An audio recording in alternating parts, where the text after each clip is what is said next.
Hi, by now you should have a pretty good understanding of the E-style bar chords. And your hand should be getting pretty strong now. So we're going to introduce the next set of bar chords, the A-style bar chords. Now these ones differ because, of course, they take on the A shape, or the A minor shape. But they take their root note from the 5th string, which is the A string. And the same thing that applied to the E-style bar chords with E and F and B and C being a semitone apart is exactly what's going to happen here, but we're starting on an A note. Now, before we go any further, let's look at the diagram, the fretboard, and put names next to the notes on each fret. So the first note that we have is an A chord, an A note, sorry. I'm going to travel up, then we have an A sharp, or a B flat. We have a B. The 3rd fret, which the more expensive guitars will have a little dot there, all electric guitars will, is a C. C sharp or D flat on the 4th fret, D on the 5th fret, D sharp or an E flat. 6th, 7th fret, another dot, is an E note. On the 8th fret, an F. There's our semitone, E and F. We don't have an E sharp, we just go straight to F. On the 9th fret we have an F sharp or a G flat.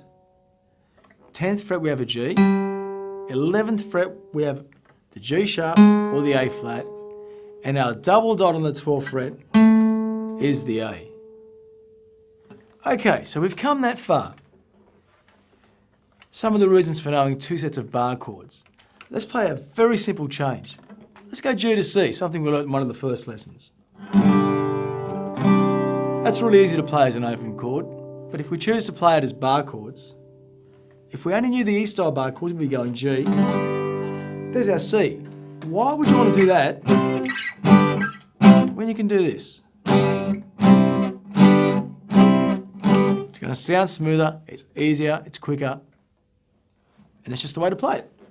So, let's now put our fingers down on the right chords and find out again how to make an A major chord, an A minor chord, which you've learnt from the other lessons, and an A7. Okay, we'll play the A chord. We're going to bar our finger across the 4th, 3rd and 2nd strings. Now we'll play an A minor chord. Now the note that we're adding is there on the 2nd string. And we've played an A minor like this, but we need to leave our 1st finger available to essentially take over from what a capo does. So there's our A minor. Let's go back to A. Now the A7 will have an open 3rd string, and the only way to achieve that, and there's our bluesy sound, as we talked about with the E-style bar chords. So once again, A minor, back to A, A7. Okay, let's start sliding this chord up and down the neck. And it's going to get hard because if we slide the A up a fret, we've already got the 3rd finger doing a partial bar across those 3 strings. Now our 1st finger has to come across and bar the other strings. So you need good strong hands here. It's quite hard. If you get a few bum notes while you're playing, something sounds a bit wrong, don't worry, just persevere because it's just a matter of building hand strength. And you're better off just going over it, just pushing yourself, because your hands will eventually get strong enough to get all this nice and clear. Let's turn the B flat into a B flat minor.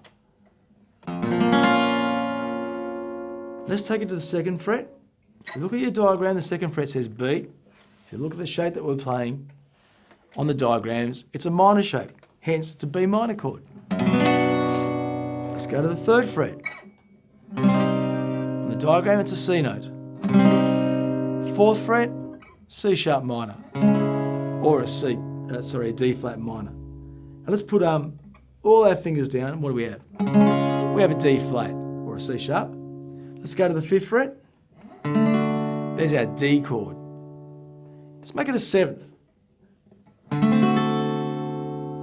Let's slide that up to the 6th fret. We now have a D sharp 7 or an E flat 7. Our 7th fret. That's our E7 chord. Let's go to the 8th fret and maybe we'll put our finger right across a major shape. There's our F chord. We'll go one up more to the F sharp. Okay, so as you did in the E style bar chords, we need to go through and just to get the strength, you can go A sharp. Just to get some sounds happening, that's going to be a real challenge. Then you should go through fret by fret. Let's pick the third fret. Let's go C, C minor, C7. Let's move it up to the fourth fret. You look on the diagram, that's a C sharp. C sharp minor, C sharp 7. Let's go to the fifth fret, D, D minor, D7. Sixth fret, E flat minor, E flat 7. Just do that up all the frets. It'll be really hard on your hands. If you get too sore, have a break, shake your hands. You don't want to cause any injuries. Always make sure your thumb's in the right spot and you've got a nice grip, because if your thumb's not there, your first finger hasn't got enough strength on its own to do that. Okay, so if things are sounding funny, have a look down.